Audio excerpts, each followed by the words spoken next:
Hello everyone, welcome back to Dover Paranormal's Paranormal Tech Talk. Today's episode we will be discussing thermal imaging cameras. More specifically, what they are, how they work, the uses and hypotheses in paranormal research versus what their limitations are and what they can really do. Before I get too deep into this, I'll just briefly explain how they work. Thermal imaging cameras, they work by capturing infrared radiation that's emitted by an object, a surface, or an animal. Anything above 0 degrees Kelvin or absolute zero emits some measurable amount of infrared radiation, and these imagers can detect that. They get the reading of temperature using a series of algorithms that are based upon the infrared radiation emitted by an object and its emissivity. No object radiates all of its temperature as infrared radiation. Thermal imaging cameras use emissivity to calculate the percentage of thermal radiation emitted to the true temperature of the object, providing a more accurate reading of the object's temperature. Now, using these algorithms, the thermal cameras can create an image of the environment without the need for visible light, with pretty accurate readings. Now, thermal imagers used in paranormal research is one of these tools that it's highly sought after. And the reasons that I believe that is the case is because, number one, they're really expensive. Number two, they look really cool on videos. And the biggest reason, I think, is because people see them on television shows, and the people on these shows are using them in ways that they can't possibly be used in reality. So they're just kind of, it's almost like clickbait, you know, that they're just passing all this false information around, making people believe that these things can do something that they can't actually do. Now, these are just my opinions on that. But what I'm going to do here today is I'm going to show a few video clips. And for those of you that are listening on podcast, I recommend you go into my YouTube channel, Dover Paratech, and look at these videos, because it will show you with 100% certainty that these tools can't do what people are trying to make you believe they can do. And I'll get into that a little bit later. So if a paranormal research gets one of these thermal imagers, you know, what do they think they're going to get with it? Well, the most obvious reason is they think that ghosts will show up on a thermal imager as a cold mass moving through the environment. And you have to ask yourself, if this is what they're going after, is it even possible? And the answer to that is no, it's not possible. An area of cold air can be a real area of lower temperature, one that feels colder, you know, to your senses. But a cold area can be a real area of lower temperature, or one that feels colder. Even if a cold spot really is physically colder, would a thermal camera see it? No, it won't. It's like an infrared laser thermometer. It picks up temperatures from object surfaces, not the air. So if a pocket of cold air will not show up on a thermal imager no matter what anyone tells you. Now, on the other hand, an imager might reveal cold surfaces that is a direct result of being exposed to cold air, like a windowsill, for example. So what about ghosts or spirits? The idea that spirits or ghosts would show up on thermal imagers in the form of a cold air mass is extremely unlikely. There's nothing that would support that it's even possible based on what we hypothesize a ghost or a spirit to be. So, so-called figures and other anomalies have appeared in thermal cameras, but there are other reasons for this. Now, it doesn't mean that ghosts can't appear in thermal imagers. It's just that there's no evidence yet that they can, since we have no idea what a ghost or spirit consists of. But if it does manifest as a cold spot in the air, a thermal imager is not going to be able to see it. And I say this all the time because I was in a position where I almost bought one at one point until I did the research on it. So before you go, you know, spend $1,000 on one of these or even more, I would suggest you take a few minutes, get online and read and understand how these tools really work, and then compare that based on what we hypothesize a ghost or spirit to be. A lot of people think that when they get one of these, they're getting a heat viewer, but it's not quite that simple. Now, despite its name, it is like a camera, but instead of recording visible light, it shows mid and far infrared radiation. Most surfaces in direct line of sight to the thermal imager will give a temperature reading. That's because they're emitting the mid-far IR rather than reflect it. Since the image shows the temperature rather than the light reflected, there could be a hot or cold spots that would appear that wouldn't appear in a normal photograph. Now, also, surfaces may appear warm or cold after being in contact with a person or another heat or cold source. For example, a chair may show a warm image of a human for a while after they get up. Unlike light, heat moves very slowly through a solid body. As with an ordinary camera, the air is invisible. Thermal imagers will see completely through smoke, which is the reason why they're so useful for what they're designed to do. One of the reasons, which is by firefighters. You'd be in an environment where you literally can't see your hand in front of your face because of the smoke, but that smoke can see the entire environment like there's nothing there. So it completely sees through mist and smoke.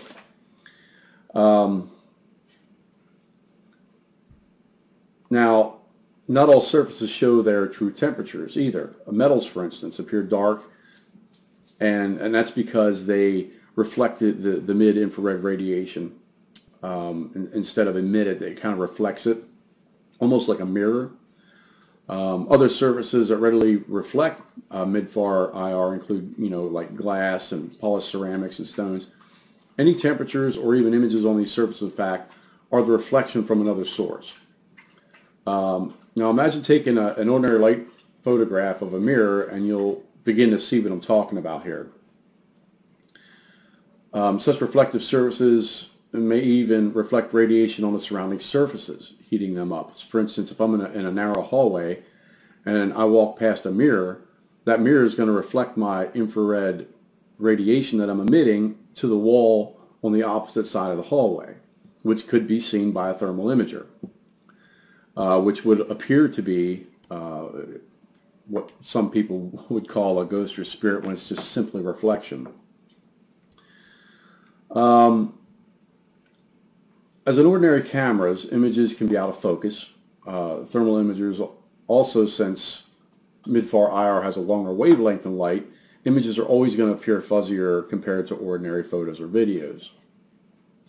So you shouldn't expect a whole lot of detail in thermal imagers for that reason. One thing I recommend doing is if you are using an infrared imager during an investigation, I would suggest using an RGB camera or an infrared camera that's illuminated as well, side by side, so you can compare things that are in question in the environment. So, as with laser thermometers, the temperature reading depends on the emissivity of the object that's being imaged, and this property varies from object surface to surface. Now, we talked about the reflective surfaces of things before. Now, what looks like a 20 degrees difference between two objects may really only be 5 or 10 degrees, depending on the emissivity of the materials and the reflective properties of the materials. Even though we know they're exactly the same temperature, they're going to appear different temperatures in an a thermal imaging camera. Now, the textures will also reflect these properties. If you have 3 blocks of granite in front of you, one is highly polished, one is sanded coarsely, and the third one is chipped and hacked and broken up. Even though we know they're all the exact same temperature, all 3 are going to appear completely different in temperature on the thermal imaging camera because of the reflective properties of each one of those surfaces. Now, with any tool, especially in paranormal research, you should take the time to understand what it does, how it works, and what its limitations are. If you don't understand the science behind these tools, if you use these tools and you claim something paranormal without even the slightest idea of how they work, I don't think that's very wise, because that is cannon fodder for any kind of skeptic out there. So I'll show this to you, and I'll sum it up real shortly, what it does and what the paranormal reality shows say they do. Now consider this.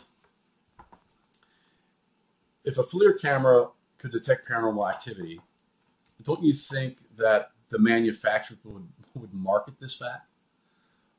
They don't, because they understand its limitations. And if they could detect something paranormal, they'd win the Nobel Prize in Science. This is a no-brainer. Another misconception is that thermal imagers can see through glass. It can't see through glass, which I'm going to show you a video here shortly to prove this to you. It only reads the surface temperature of the glass. It can't see what's behind it unless something behind it is physically touching it. So anything you see in a pane of glass or anything like that through a thermal imaging camera is just simply an infrared reflection off of someone else in the environment. Now, if you look at this picture, we can roughly determine that the ambient temperature of the environment just by looking at the color key on the right. If the thermal imager could see the temperature of the air, which is what you would have to do to detect a spirit based on the current hypotheses, ask yourself this. If it could truly see air temperature, why isn't the entire screen covered in the color of the ambient environmental temperature? For instance, if it's 30 degrees centigrade, why isn't the entire screen that temperature? Because it can't see air temperature. No matter how hot or cold, the air is not, it doesn't have enough mass to absorb or emit infrared radiation. So despite what you're seeing on these TV shows and these YouTube videos and what these other paranormal investigation groups are trying to tell you, it can't do what they're trying to make you believe they can do. And I'm not sure if this is just out of pure ignorance, or if it is truly they do understand and they're just trying to trick people to make themselves more popular and get more likes and more views and whatnot. Thermal imagers can't see through walls either. It's another misconception. It's just, like I said, it's just going to read the surface temperature of that wall.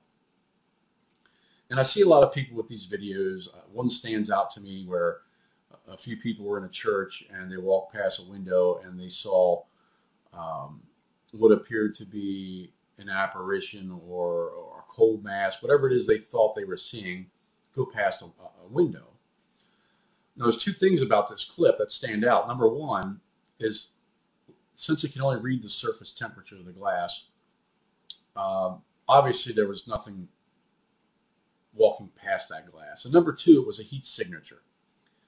The last I heard, the current hypothesis is that ghosts or spirits are cold. So there's a double fail right there. But then again, this is one of those channels where, you know, everything is all hype and everything is BS based on they just want, you know, to be popular, which isn't helping anyone in paranormal research. And they got this video and they passed it off as authentic. And what they're really doing is they're contributing to the problems that are being faced by serious paranormal investigators, which is all the undermining of the truth and what's really going on in paranormal research. So the only true use for paranormal research and thermal imagers, in my opinion, is to be used for debunking purposes or to find reasons for people's experiences. For instance, you know, I sit in a chair and I read every night and suddenly I'll get a cold chill. You can use a thermal imager to detect any kind of drafts, you know, coming from anywhere and that type of thing. And to make it, getting back to these television shows, and we were talking about the heat source. Now I'm starting to see on these television shows that people are submitting quote-unquote evidence through thermal imaging cameras, and they're heat signatures. They're hot. They're yellows, they're reds, they're oranges. And this is, and they're using it to fit their narrative now. Because everyone knows that the hypothesis is that ghosts or spirits drop temperatures in environments, not raise them. So there again, it's, if you follow the money is what it's all about on these TV shows. There's very little truth as to what goes on these shows. This isn't just an opinion of mine. It's based on what I know and what the scientific community knows. So they pretty much just use these to prop up, their own narratives and their own reasons for it. Okay, in this first video clip, you will see a man standing in front of a chalkboard with a hairdryer heating the surface in the form of letters, so you can see the results of heating a surface and what it looks like through the eye of the thermal imager. What's more interesting about this is at the bottom center, you can actually see a reflection of the person that's shooting this video. Now this person appears to be a good 4 to 5 feet away, yet it still reflects their infrared radiation on that surface. At the end of this clip, you will also see the reflection of the person using the hairdryer. So go ahead and take a look.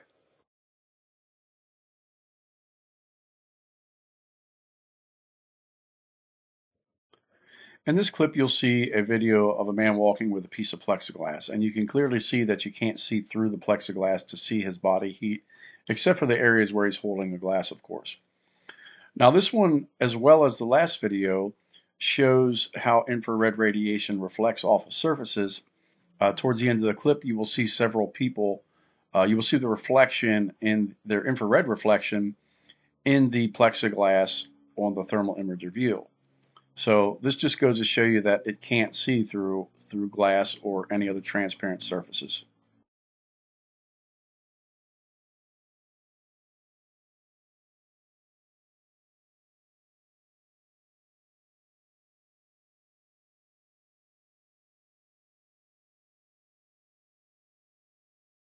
In this video clip, this is the one that is going to show everyone once and for all that a thermal imager can't see the air temperature. Here we have a hairdryer that is turned on and it's blowing, yet you can't see hot air coming out of this. You can see all the hot surfaces on it. You could see the effects of the environment around it caused by the hot air, but you can't see hot air. And logic dictates if this thermal imager can't see hot air, it's most certainly not going to see cold air in the form of a mass moving through the environment. So go ahead and take a look.